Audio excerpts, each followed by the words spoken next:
The Bolshevik Revolution indeed had many heroes and protagonists, but it's never appropriate to delve into the October Revolution, even briefly, without mentioning its three musketeers, Lenin, Stalin, and Trotsky.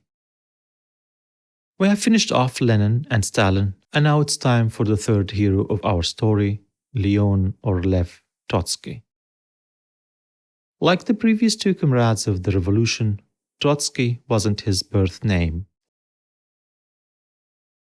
Leon Trotsky was born Lev Bronstein in 1879 to a Jewish Ukrainian landowning family. His parents, though farmers, were well off and eventually sent their brilliant son to a German school in Odessa, by then a burgeoning metropolitan center in Tsarist Ukraine. There, the bright teenager was exposed to a multitude of cultures and ideologies, and from the get-go was attracted to revolutionary parties, even flirting with an underground cell that was involved in the assassination of Tsar Alexander II. But it was communism that truly enthralled Trotsky, luring him into the ranks of the Russian Social Democratic Labour Party. His revolutionary activity soon attracted the attention of the Tsarist police, and he soon was arrested, tried, then sent to serve in Siberia. There he was joined by a female comrade whom he married.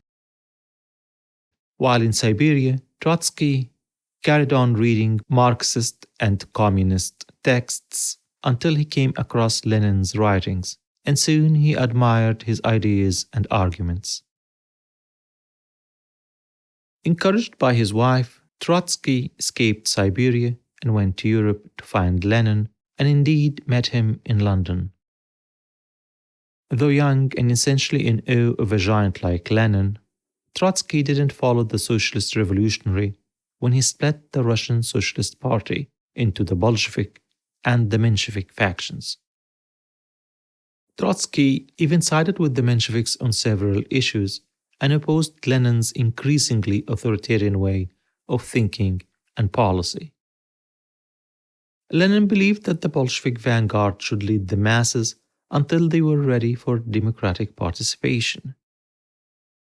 He attributed his position to the agrarian nature of the Russian society, which didn't follow properly with the conventional Marxist model of revolution. At that time, Trotsky was more liberal and a believer in Western democratic values, but that was destined to change. But first, he will test his theory of permanent revolution and spreading revolutionary ideas throughout the world, while trying to reconcile the Bolshevik and the Menshevik factions and ideals. But eventually he will drift gradually toward Lenin's radical model.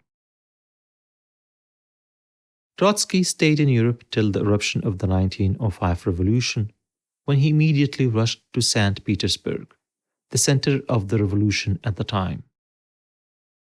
The Russian imperial police were alerted to his presence, and Trotsky had to escape to Finland. But when the revolutionary fervor flared, he returned to St. Petersburg once again to join in the formation of the first Russian Soviet in the city. Trotsky tried to reconcile between the dominant Menshevik faction in the city and the more radical Bolsheviks. His efforts were largely successful, and the Soviet worked for a while, but soon the imperial government regained control and cracked on the insurrectionist Soviet center. Trotsky was arrested, but managed to escape to Europe once again. For the next decade, he would travel throughout Europe, taking part in socialist activities, collaborating with various European socialist parties, and working as a journalist, even covering the Balkan Wars. He stayed in France during the early years of World War I, but was scorned upon for provoking anti-war sentiments, and he was deported to Spain, where his activities were also deemed undesirable, and he was finally evicted to the United States. A few months into his stay in America, the 1917 February Revolution erupted.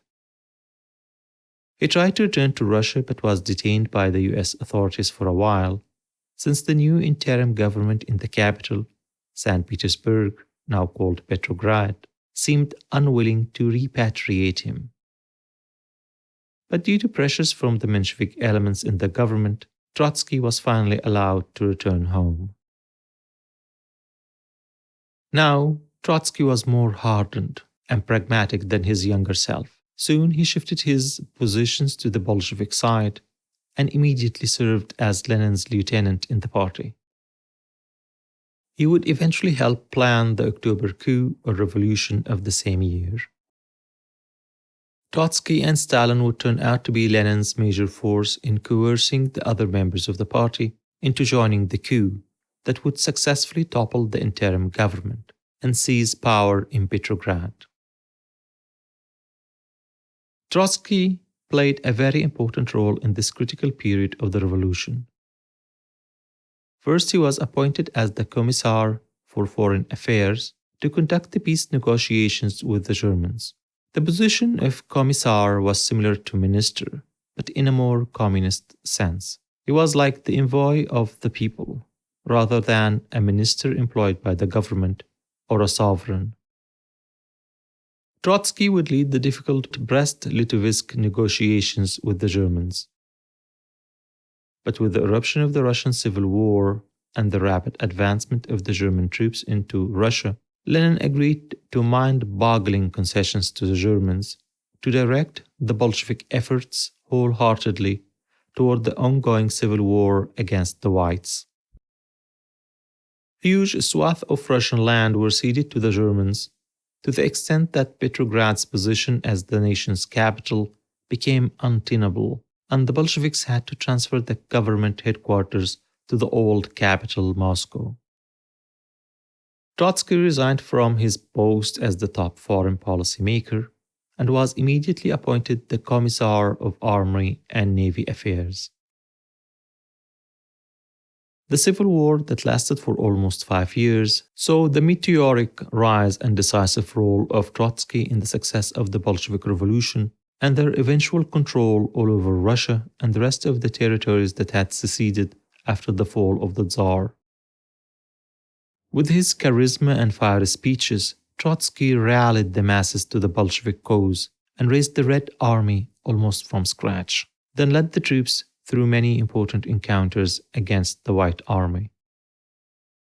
He led with an iron fist. Conscription was enforced upon the unwilling, while the rebellious segments were harshly crushed.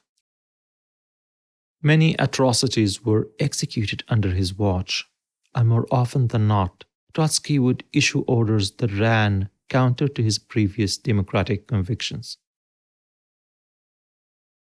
Throughout the Civil War, he, along with the leading vanguard of the Bolsheviks, would refuse any reconciliation with any of the opposing factions, like the Mensheviks or other socialist parties. They feared that allying with other factions could dilute their version of socialism. That's why, following Lenin's lead, the Bolsheviks were determined to win the Civil War on their terms.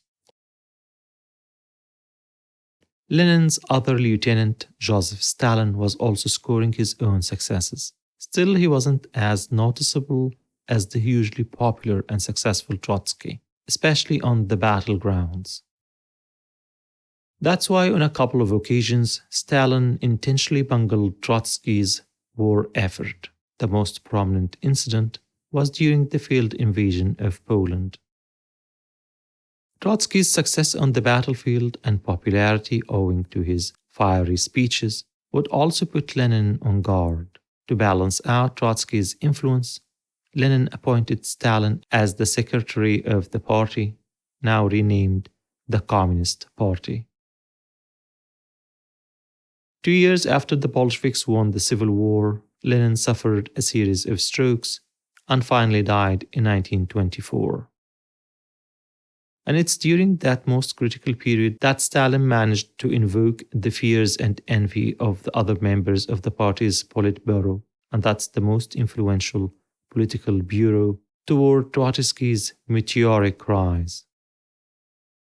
After Lenin's death, Stalin quickly sidelined Trotsky, and a vicious propaganda campaign tainted Trotsky's reputation, showing him as an egotist and an opportunist warlord like Napoleon Bonaparte, determined to seize power. In 1925, Stalin managed to strip Trotsky from all his major political positions, and by 1929, Trotsky was formally banished from the Soviet Union. Trotsky would spend the following years in exile, finding himself a base, touring throughout Europe until he finally settled in Mexico. During that time, he would write extensively about the history of the Bolshevik Revolution and his role in it, and of course, numerous articles about how Stalin was leading the Soviet Union away from the fundamental ideas of the revolution into some sort of bureaucratic dictatorship. The Stalinist regime followed Trotsky's activities quietly from afar, but what troubled Stalin the most was Trotsky's formation of a new socialist community, the Fourth International. The success of that new organization risked turning worldwide socialists away from Stalin's leadership in Moscow. Now, the Stalinist regime was determined to eliminate Trotsky completely. Several attempts to assassinate him would fail, but eventually an assassin would infiltrate Trotsky's inner circle, then kill the pre-eminent socialist revolutionary on August 20th, 1940. Since his death in Mexico, socialists worldwide, of course outside of Stalin's sphere, have considered Leon Trotsky to be a hero and a saint of international socialism. His legacy includes not only his role in the October Revolution and the Civil War, but also his significant contribution to socialist theory. That's it for today. Drop your opinions in the comments section and feel free to provide any corrections for any mistakes. Thank you and catch you in the next one. Goodbye.